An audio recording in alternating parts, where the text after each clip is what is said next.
State is more than one small country.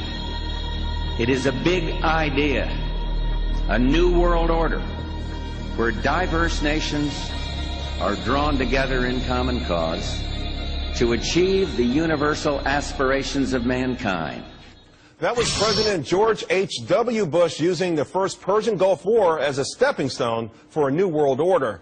But that threat, it still persists today. The U.S. State Department, the Federal Reserve, even the EPA are sending billions of dollars overseas, and many economic and political decisions made in the United States just don't benefit us. They benefit a would-be one-world government. Joining us now is Jack Hunter, columnist for the American Conservative. Jack, this idea has been around for a long time, but it feels like we're getting closer and closer to the realization.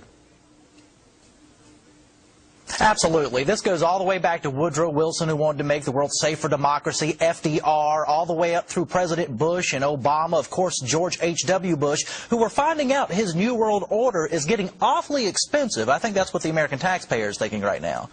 You know, Jack, I'm inclined to agree. The EPA has revealed that we've sent $100 million overseas, and today they came out rather flipped saying, well, we fight pollution around the world. But does that mean that a pig farmer in America should have money taken from him to help a pig farmer in Thailand?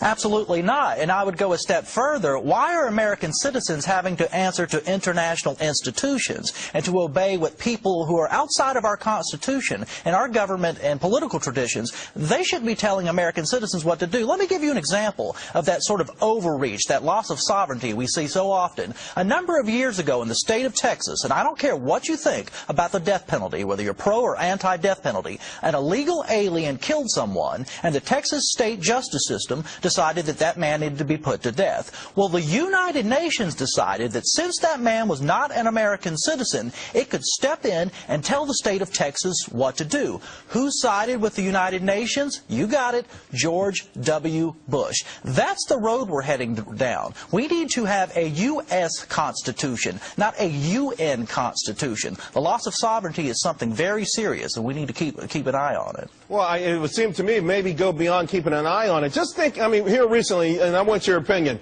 it feels to me that we got involved with Libya to help out Europe in some kind of way. Just a week ago, the International Energy Agency says we want to release 60 million barrels of oil. Well, guess what 30 million is coming from? America.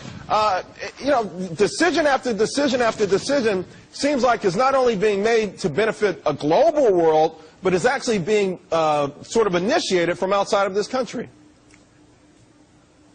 Well, that's exactly right. You hear a lot of people on the Republican side, I don't care if it's Marco Rubio in the Senate, Tim Pawlenty here recently running for president, who like to talk about American exceptionalism. Now, when they talk about that, you can assume what we're doing in Libya or around the world is in our interest. Well, guess what? Often it is not. It is for the interests of other nations. It's for the interests of global elites. I don't care if they're corporate or government forms. It's in the interest of everybody but the American taxpayer who sends their sons and daughters off to fight these wars and foots the bill with their own money when we are out of money. It makes no sense whatsoever. And those who pretend that we're patriotic, I'm looking at the Republican side there, your Tim Pawlenty's, perhaps Rick Santorum, to think it's patriotic for us to be in Libya when 72% of Americans, according to some polls, say that they have no idea why we're there, we shouldn't be doing this much around the world. Who is our government serving? Us or global elites? It's a good question.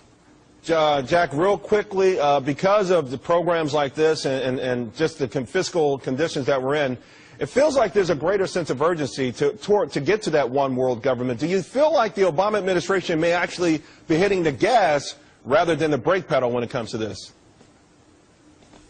It seems like each president, his predecessor, of course, George W. Bush, government got big in this country. Obama's making government bigger at home. I think the dominant philosophy is that the bigger the government, the better, whether that's in the United States or at the global level. To answer your question, absolutely, I think Obama's got his foot on the gas pedal and is going full speed ahead with taking us towards a global government, and that's been the plan from the beginning. Look, this isn't a conspiracy thing, but the idea This comes from the progressive left, the liberal internationalists in the Democratic Party, or even the neoconservatives in the GOP. They like the idea of a global government that sort of micromanages everybody, just like the big government people at home like the idea of the huge federal government that micromanages taxpayers. It's the same philosophy at work. Well, all I can say is buckle up, boys and girls, and hold on to the Constitution. Thank you very much, Jack Hunter. We appreciate it.